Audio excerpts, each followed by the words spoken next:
क्या तुम जिंदा रहने के लिए सांप के जहर से बना जूस पी सकते हो? पागलपन लगता है ना? लेकिन इस बेचारी छिपकली जिसका नाम था रेंगो के पास कोई और रास्ता ही नहीं था। 7 दिन तक एक बूंद पानी न मिलने के बाद कुछ भी, यहाँ तक कि जहर भी जिंदगी बचाने वाला लगने लगता है। रेंगो की दुनिया में पानी सोने से भी ज्यादा कीमती है। सच में जानवर इसे बैंकों में जमा करते हैं, पैसे की तरह निकालते हैं। यहाँ तक कि स्कूल की फीस भी पानी से दी जाती है। एक समय था जब रेंगो एक मस्त शांत सी शहरी छिपकली थी, आराम से जी रही थी, एकदम ऐश की जिंदगी। लेकिन एक दिन सब कुछ बदल गया। रेगिस्तान में उसके मालिक की गाड़ी ने एक तेज मोड़ लिया और धप, रेंगो कचरे की तरह बाहर फेंकी गई। उसकी जिंदगी शीशे की तरह टूट गई।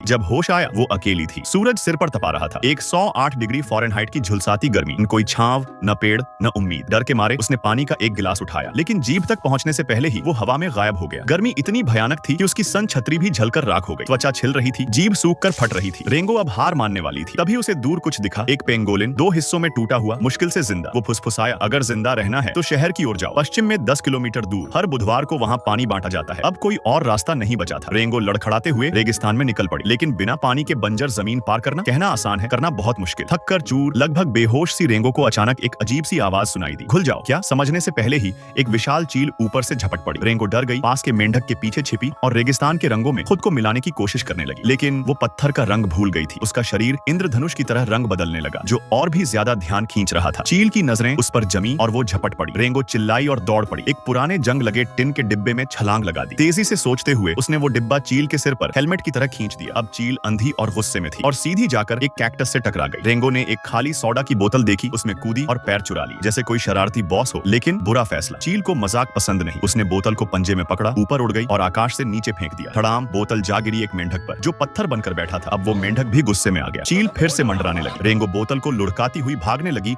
और वो मेंढक चिल्लाया, मुझे अंदर आने दे प्लीज। रेंगो ने बिना सोचे जवाब दिया, ना बाबा ना। बोतल एक पत्थर से टकराई और चकनाचूर हो गई। मेंढक हंस पड़ा, लेकिन ज्यादा देर नहीं। पल भर में ही चील नीचे आई और मेंढक को उठाकर उड़ गई।